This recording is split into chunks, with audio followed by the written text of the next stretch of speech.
Welcome to a new episode of the Perspective Shift podcast. This is episode 25, and for this one, we thought we would go with a theme that is a little bit more straightforward but really important when it comes to our lives in modern society. We're going to talk about 5 different things that we over engage with and we think that are normal in our lives, even though when we think about them philosophically and psychologically, they shouldn't be that normal. These are basically 5 different things that could be really harmful to us and unhealthy when we engage with them to an extended level. And we think that if we have more awareness about them, how they affect our lives, we would start to notice why they shouldn't be that normal and that we should try to change something about them. We really hope that you enjoyed this episode, and let's get right into it.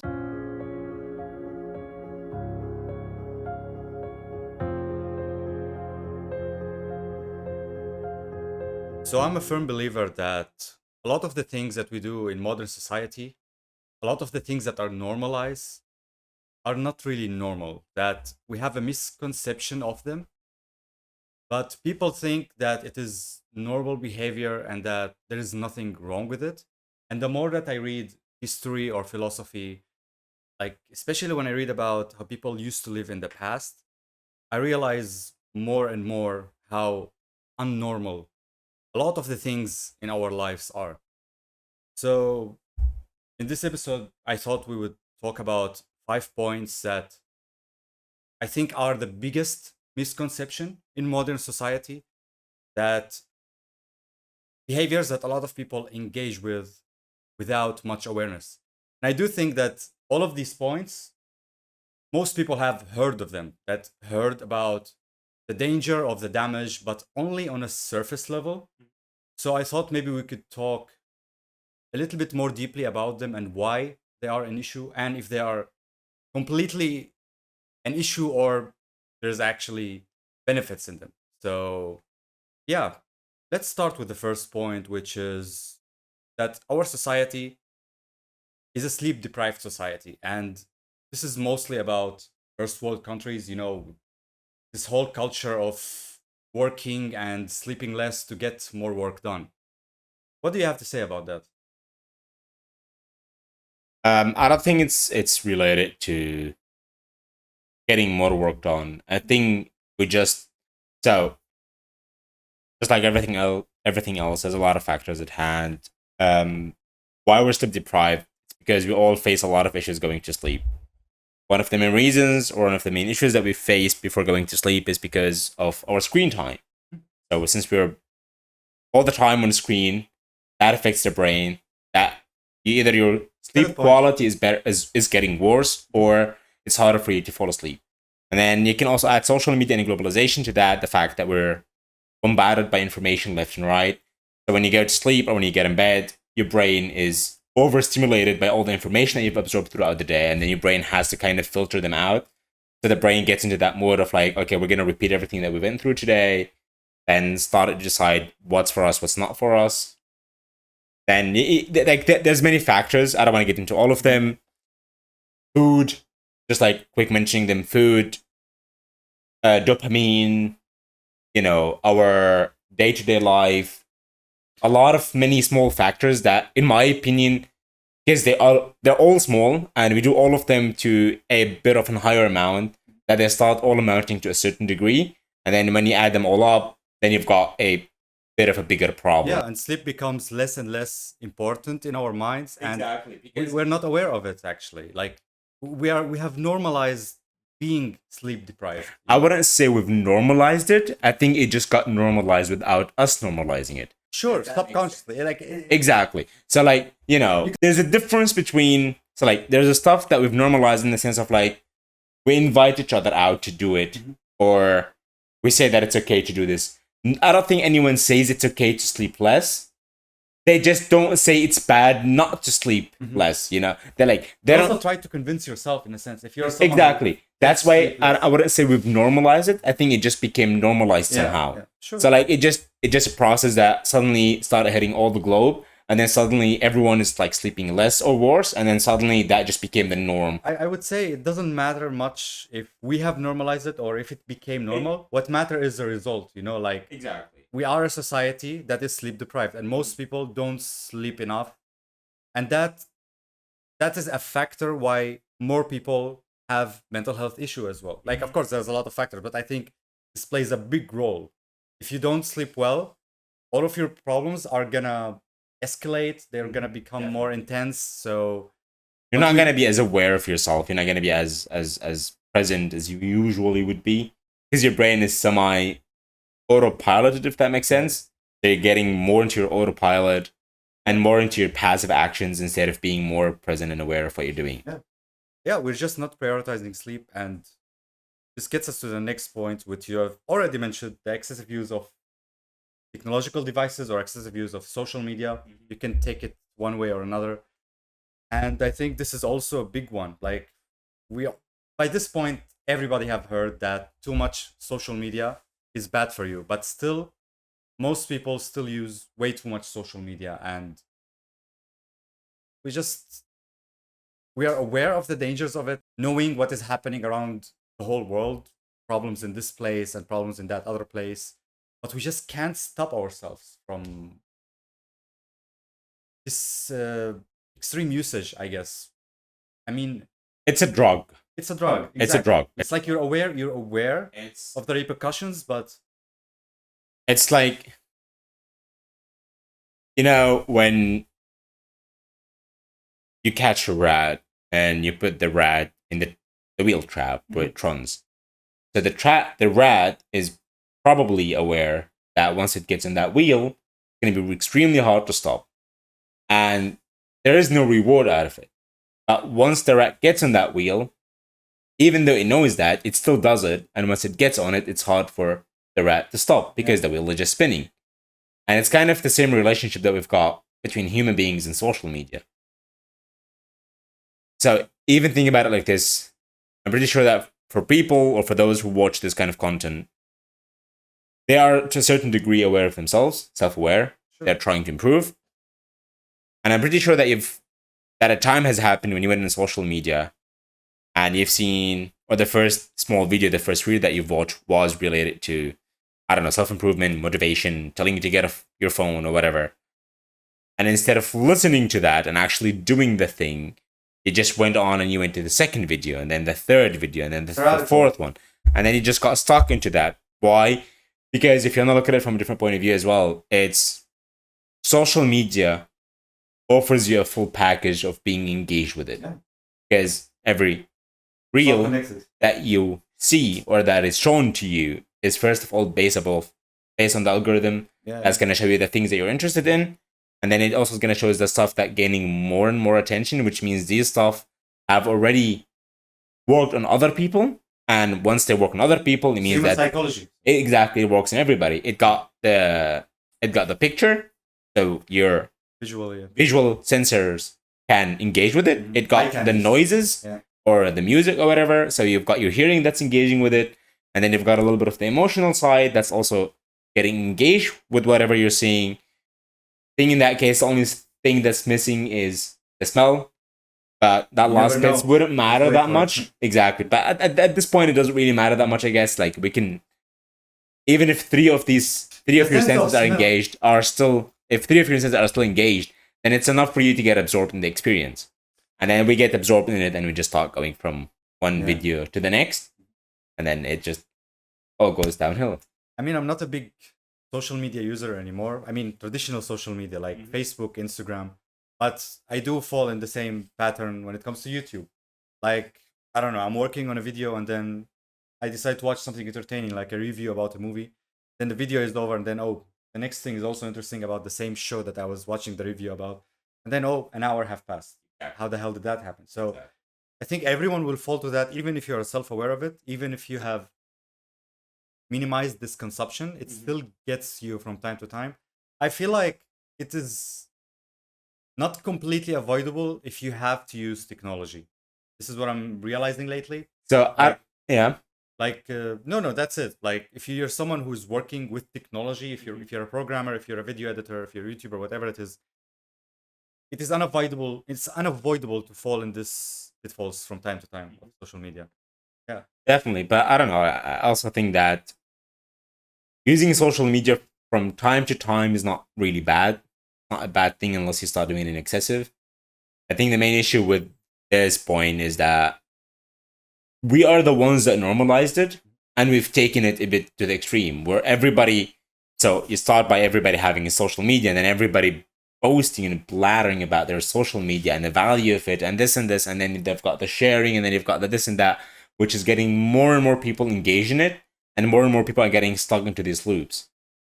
So I feel like that's where the main problem lies, is that we've not only normalized it, we've started kind of building our lives around it, around the usage of social media, and even what we're getting out of it.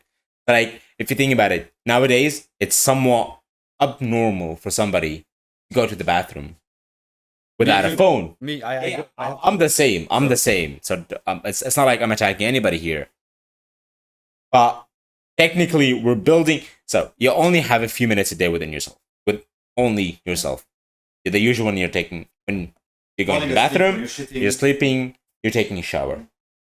And so when you're going to the bathroom, you're using your phone, so you've lost the time with yourself. When you're in the shower, a lot of people listen to music, so they're not really with themselves either. So the only time that you're getting with yourself is before going to bed. If you're not listening to anything, or if you're not watching something until you fall asleep, so technically we are losing the time that we have with ourselves.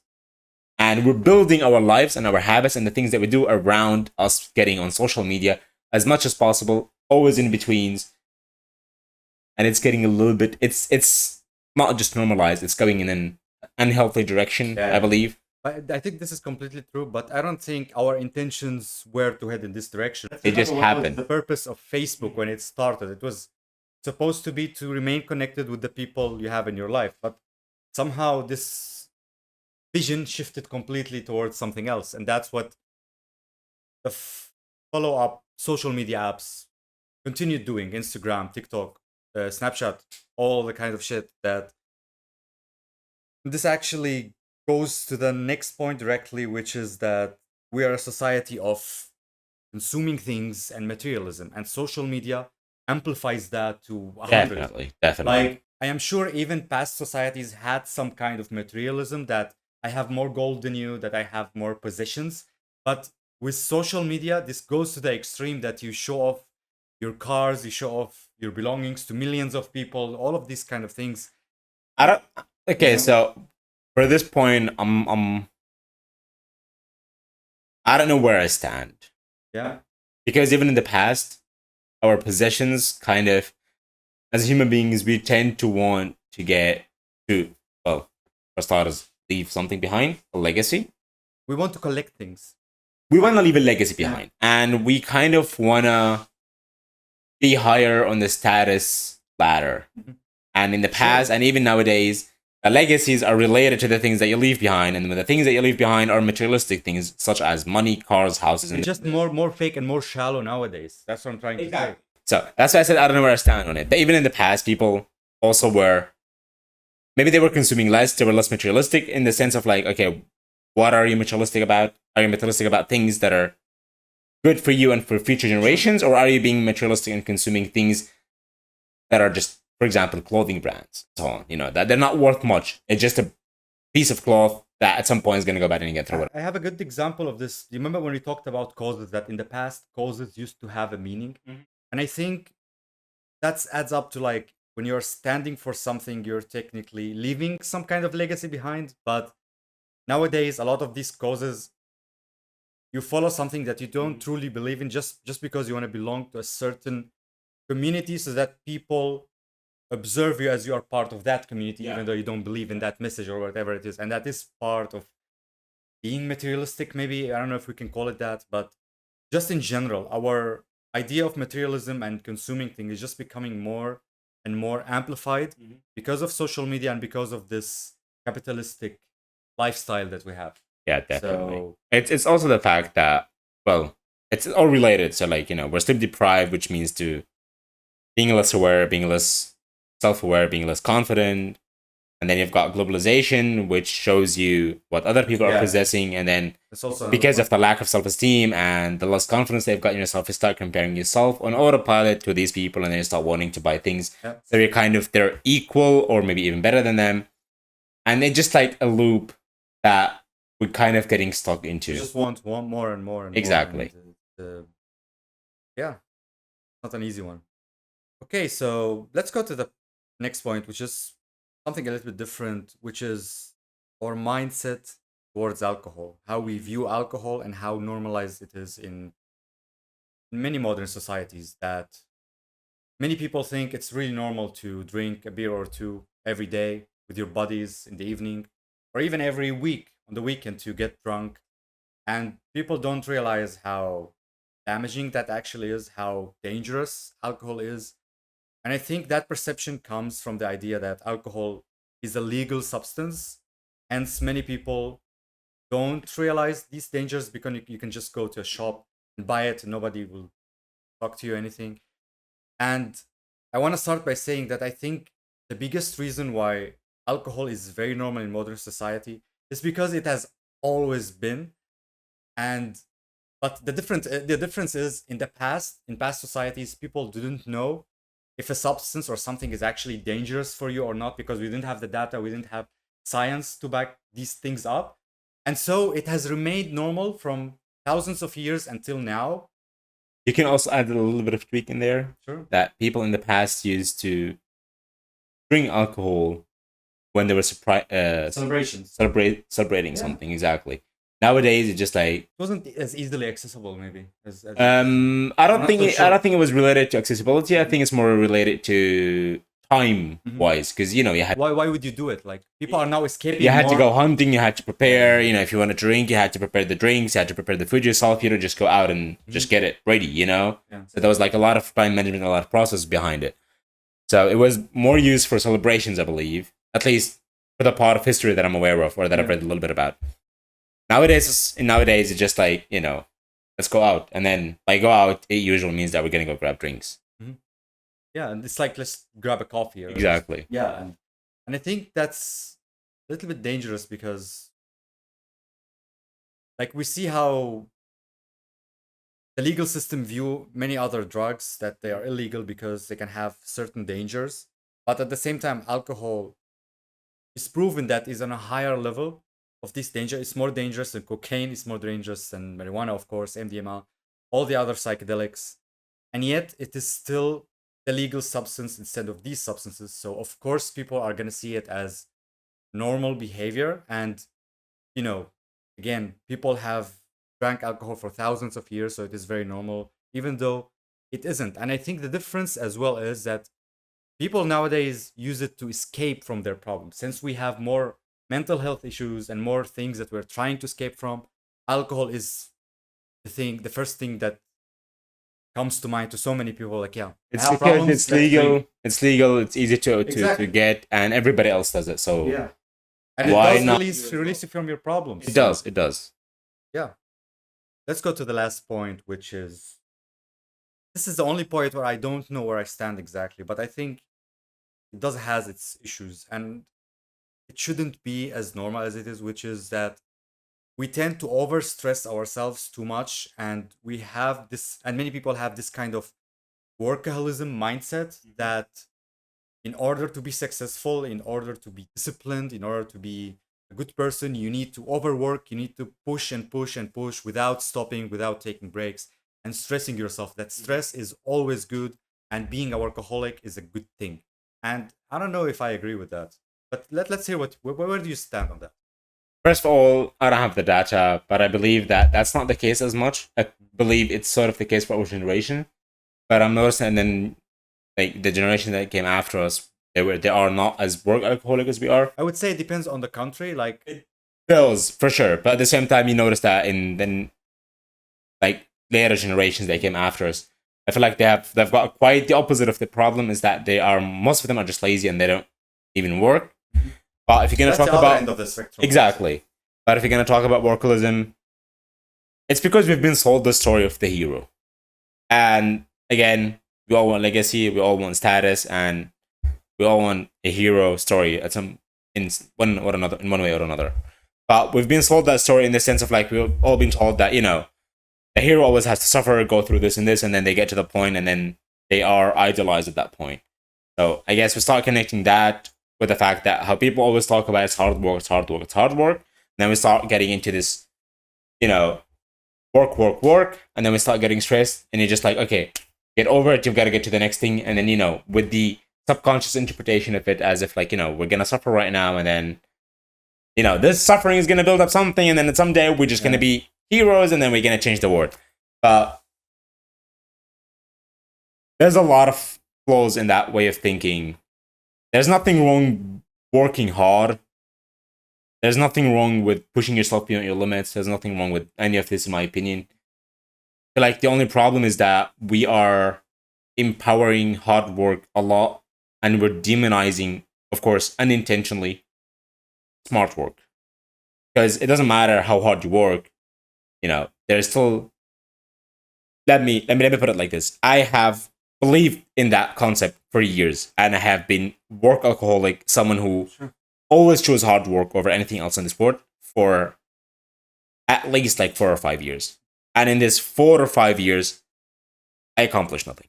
And then when my mindset started shifting, I was starting to think about how can I make my work more efficient, more effective, and I started implementing more smart work over hard work and mixing both of them. So like smart work is the automatic one for me. And then when I'm not into that smart work mindset, then that's where my hard work mindset would come in. Mm-hmm. So they're like covering for each other. The improvement that I've seen in between my lifestyles from only hard work to smart work and hard work, the improvements between them is insane. Yeah. What I've accomplished in 2 years took me more than 5 years to even get close to that. Like, in this 5 years of hard work, I was just getting closer to the point of we're taking the first step. But when smart work came in, it just changes the whole concept, because you realize that, okay, there's literally no need to go through all of that pain and suffering and pushing and stress to get anywhere. You just have to kind of know what you're doing to a certain degree, use your brain, think about it, and then put in some hard work as well.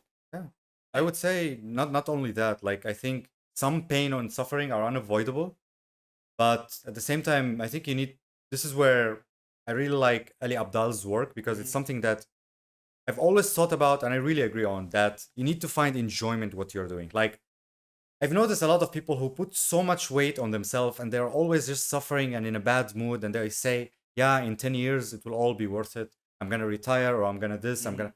Okay, but what about this fucking 10 years where you're just not enjoying any single moment of them? I don't think that's worth it, because in 10 years, you might start enjoying your life. Okay, now here's where I have a different opinion. Mm-hmm. We're not the ones who get to decide whether it's worth it or not. It depends on the person, their circumstances. Sure. So maybe for them... I just think if you're not enjoying what you're doing in the moment, then there's something that can be changed, that can be improved.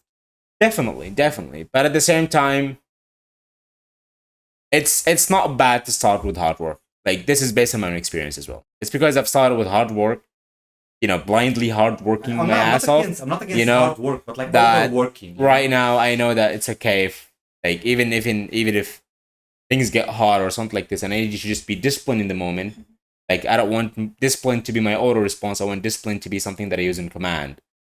But because I've done the hard work before, that when discipline comes into the equation for me, I can just easily use it because I've done that before and I've already built the experience from it. You know what I mean? Yeah, but I mean, my issue is not with working hard by itself. Like, it's fine to work hard, but the problem is when you cross that line where it is not just hard work anymore, it's just suffering. You're just like, you're putting yourself through so much stress and so much negativity just because of an idea that maybe it will be worth it in the end.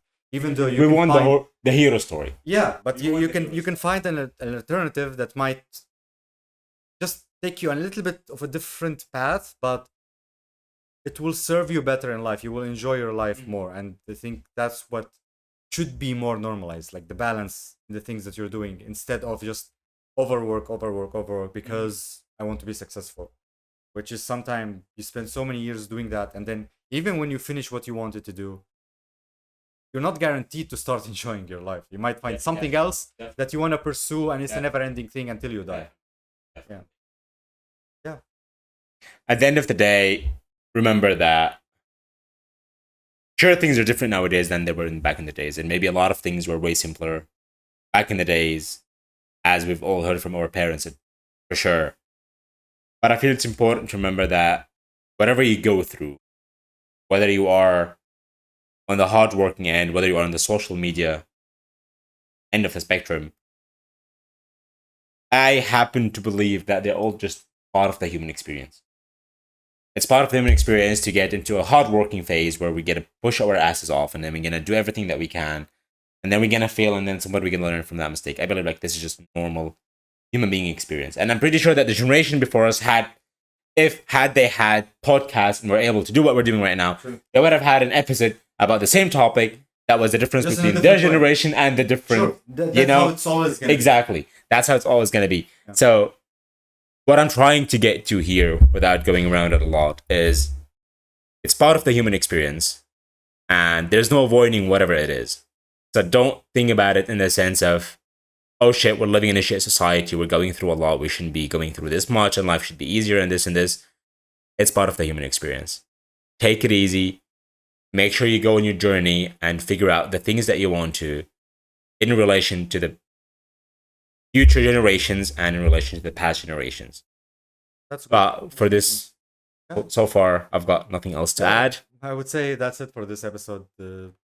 So yeah, if you've reached the end of this episode, thank you so much for watching, and see you in the next. We'll see you in the next one.